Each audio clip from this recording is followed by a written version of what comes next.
Good morning. We're going to do a short topic today. Something that I think about often is how we are programming each other and allowing ourselves to be programmed with, you'd say it's social mimetics, but it's fundamentally brainwashing.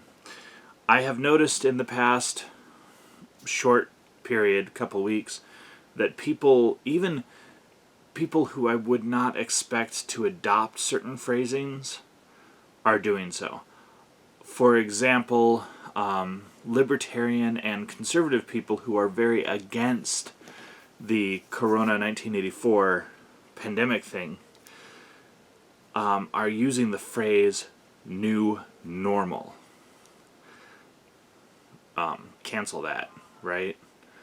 I don't like the phrase, I don't like the meaning, I don't like the idea that we're adopting, even if you're adopting the phrasing to protest it, I don't like the idea that we're adopting the phrasing. People are using the phrase to explain irrational or extreme behaviors from others. Oh, it's part of that phrase, and no, just don't do it, man. Just literally do not allow it to become part of the vocabulary. I've done that with great success in the past. I think that there's a phrase, "it is what it is," that became very negative. It was very much a phrase of giving up, not a fatalism. Not a healthy fatalism, but a kind of a surrender. I don't think it's even surrender. It's an apathetic fatalism. And there's nothing worse than an apathetic fatalism. And that's what that phrase became. It is what it is. It wasn't a positive, healthy thing. It was an apathetic fatalism. And that infects your brain. That really does infect how you think about, how you see the world. And there's a lot of that going on right now. For example, the idea of the noose. We just went through another period of time where a loop in a piece of rope, which was not a noose, which was used as a door handle pull at a racetrack, was for some reason cut off of the rope and left in a corner, in a garage. No one knows why. There's video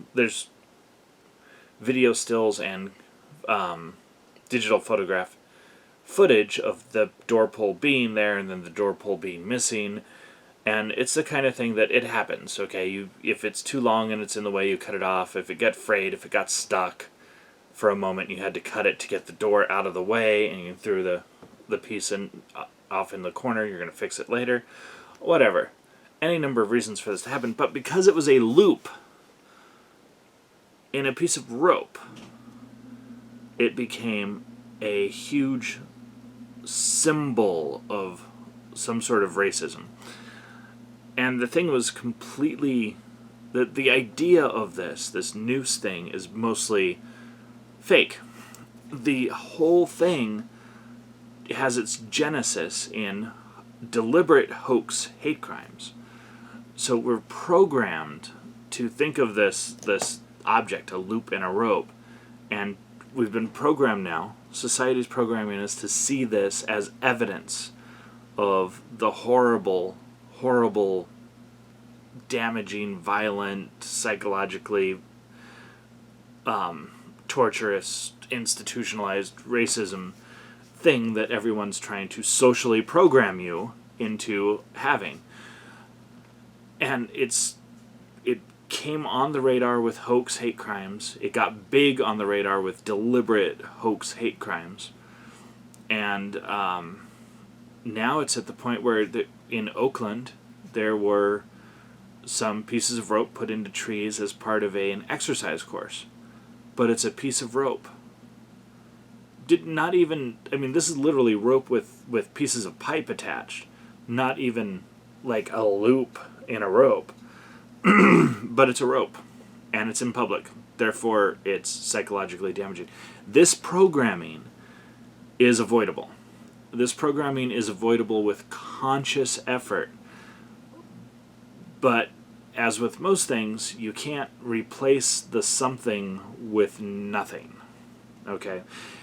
You can, actually. There's tricks of enlightenment and mindfulness that will allow you to replace something with nothing. But when you talk to people, when you're communicating with people in a social environment, it's extremely helpful to replace that programmed phrase, that programmed idea with something different. And you can take that to extremes like Buckminster Fuller and become nearly an impenetrable writer. Like, his stuff is very hard to read. It diagrams out so that you can see what he's thinking, but it's very hard to communicate in words. So you can talk about the highly mythologized new aspects of normalcy as perceived in the cinemascape of their heads by normal people, which you don't buy into. Whoa. Or you can just say, I prefer the free normal, thank you. But you definitely you are definitely better off with a counter symbol or a counter mythology, because that's what this is. This is mythological mindscapes that people are creating. That very positive symbol all my life, like, hey, everything's okay. You okay? I'm okay. Thumbs up. Okay. That was as a meme, as a joke, that was turned into a symbol that is now considered broadly racist in certain social programming bubbles. So it's actually one of those urban-rural divide issues. Again, you go out into the countryside and people still play the game, the look at me game, where you put a circle down on your thigh. People still say okay, and sometimes they do okay with the gesture. And that's normal, just okay.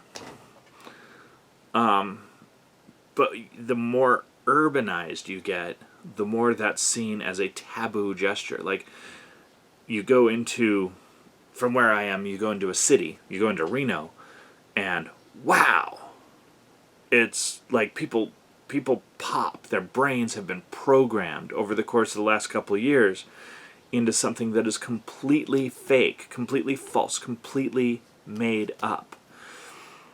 And we have this with everything. We have this with an inability to publish or to distribute children's books that were written in the 1800s or even the early 1900s.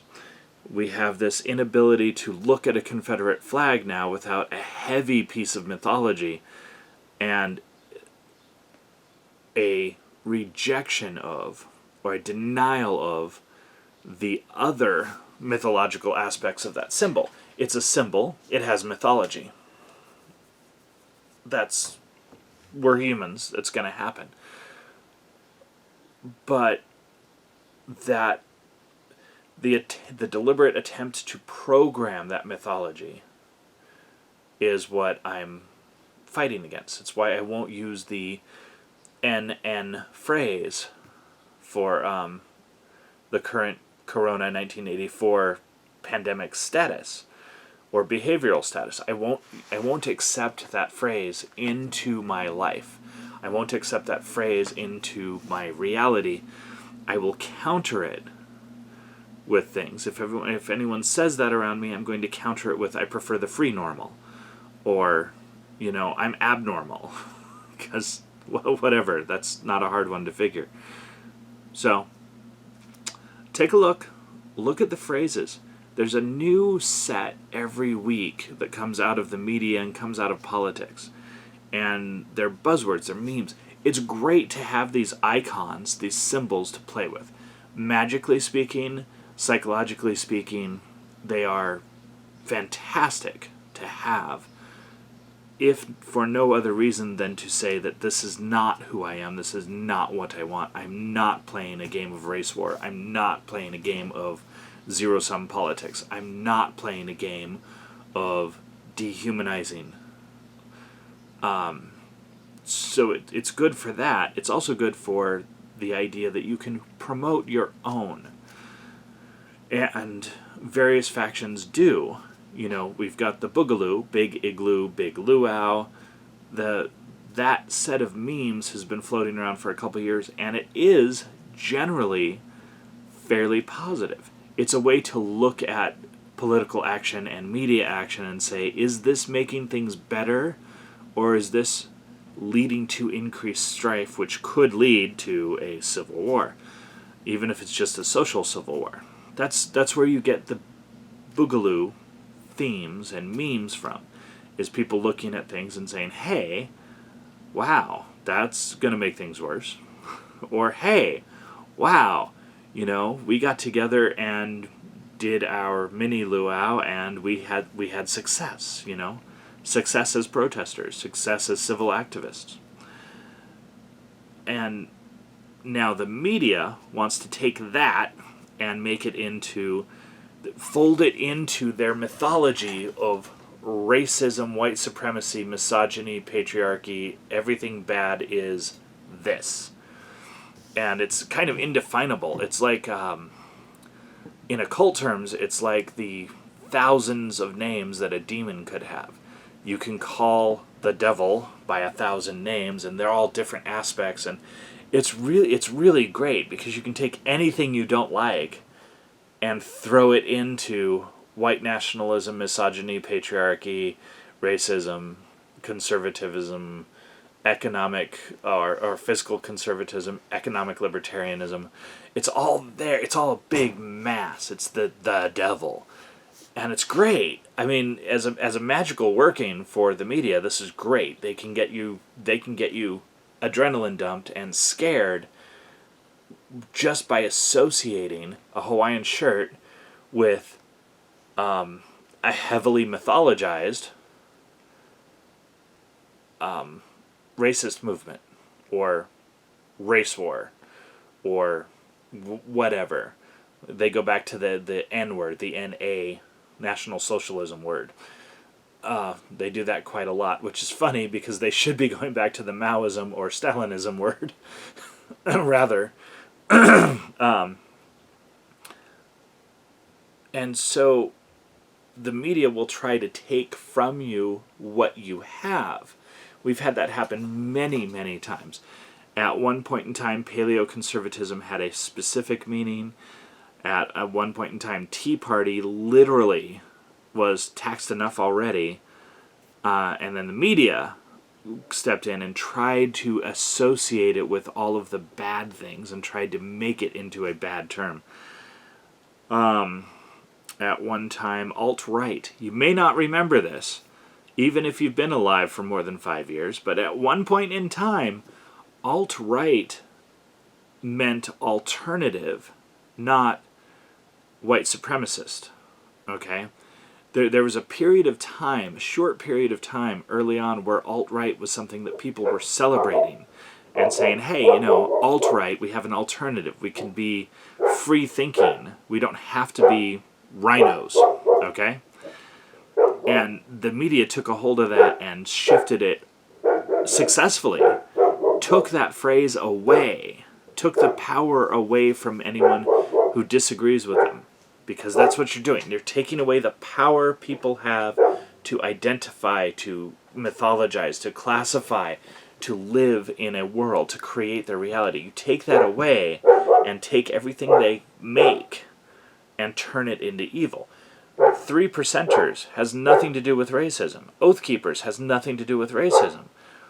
But the media won't allow that. They won't allow a successful competing memology, ideology, reality. Okay, mythology. It's the best word for it. No competing mythology is allowed, so they twist everything. Okay? And it's very religious. It's very much like how you can twist any type of Christian who you disagree with and make them part of a satanic cult, like a Jack Chick tract talking about Mormons or Catholics.